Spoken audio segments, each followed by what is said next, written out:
Hello everyone, welcome to Mandy's Cards.stampinup.net. I'm Mandy and today I'm going to show you how to create this card. Now this card's using the emboss resist technique, but I'm going to show you how to do it without smudging. Okay, let's get started. I'm using a crumb cake card base.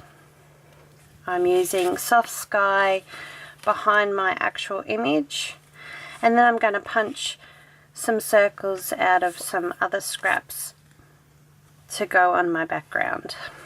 So I'm going to keep out this very vanilla piece. I'm bringing my my Stampin' Pierce mat,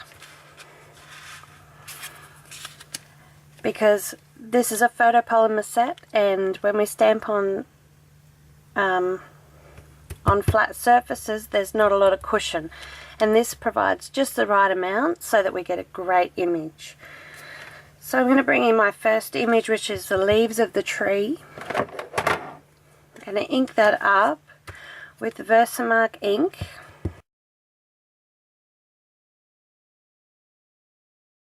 Followed with some pistachio pudding ink.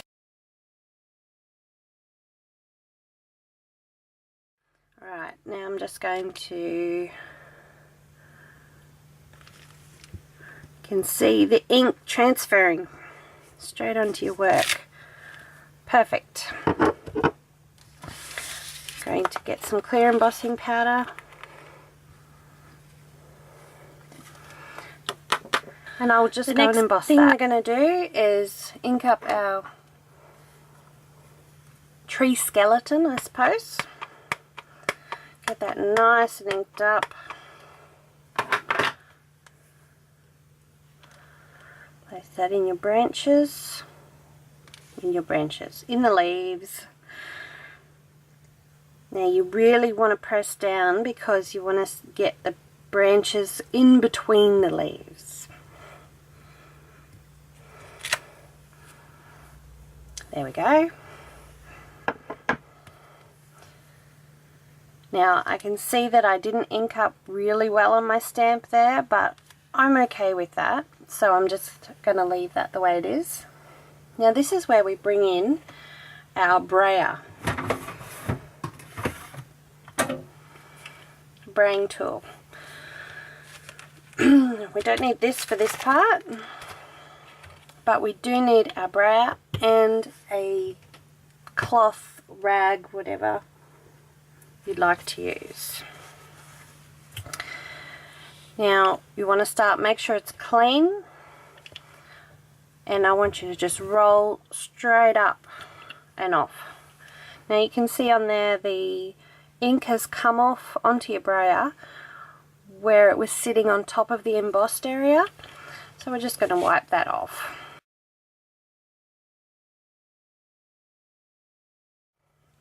We're just going to repeat that until our brayer comes off nice and clean.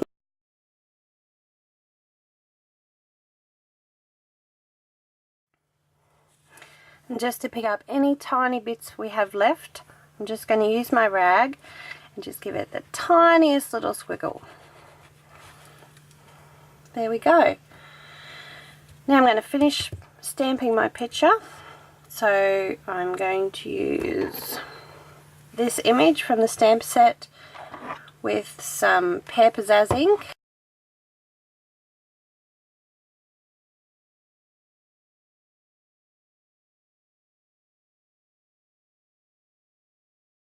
I like that. Now I'm going to use the stems of some flowers in the same green.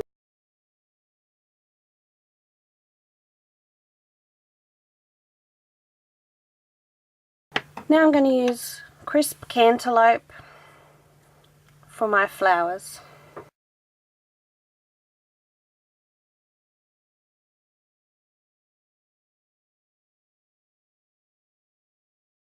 Now I'm just going to finish that off with a swing.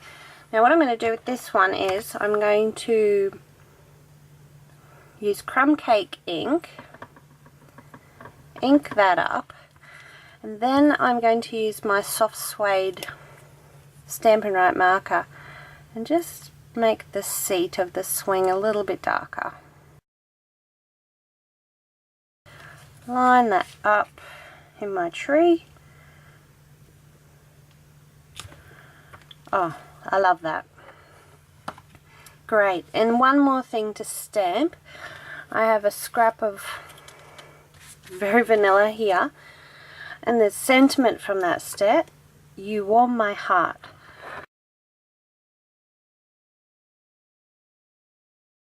Lovely. Just going to bring my original in now so I can see about what sizes I'd like in what colours. I really do like this layout.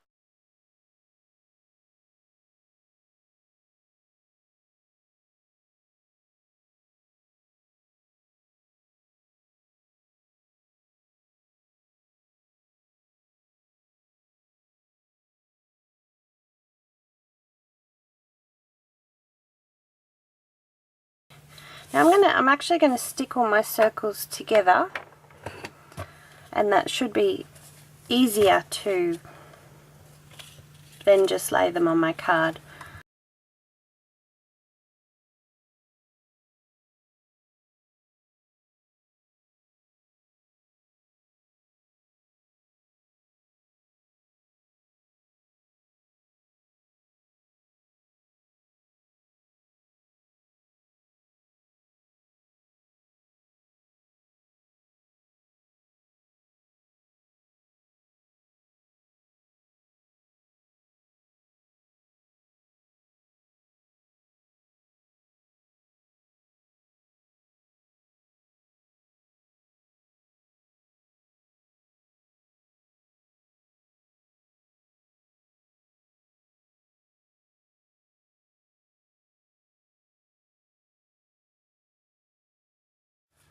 There we go. I'm going to use some dimensionals on the back of that.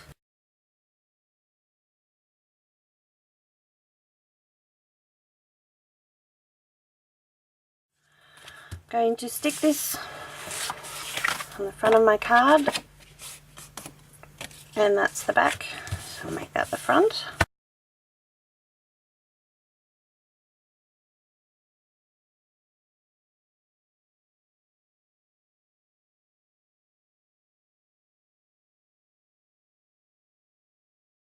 You want to line your tree trunk straight up so that it doesn't look wonky. I've tried that. Okay, now my sentiment, I'm just going to trim that off a bit, and I'm going to use my hexagonal punch here to give me a beautiful chevron shape that does not take any effort. I love it. I want to leave just enough room to put a little flower on there, so about there. I'm also going to put dimensionals on the back of this.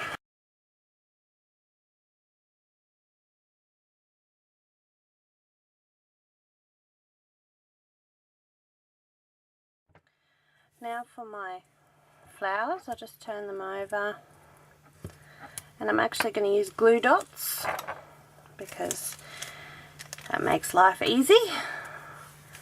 Put glue dot there, one flower there,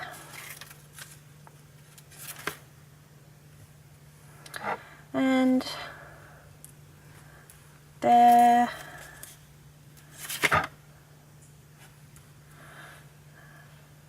there, and for some finishing touches, just some little pearls.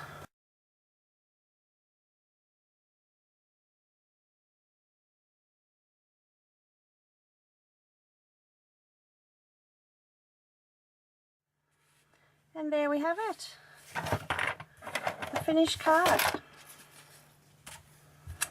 Not bad. There you go. I hope you've enjoyed my tutorial today. Please subscribe if you'd like to see more things that I can come up with. And you can buy these supplies at my website, mandyscards.stampinup.net. Thanks for watching. Have a great day. Bye.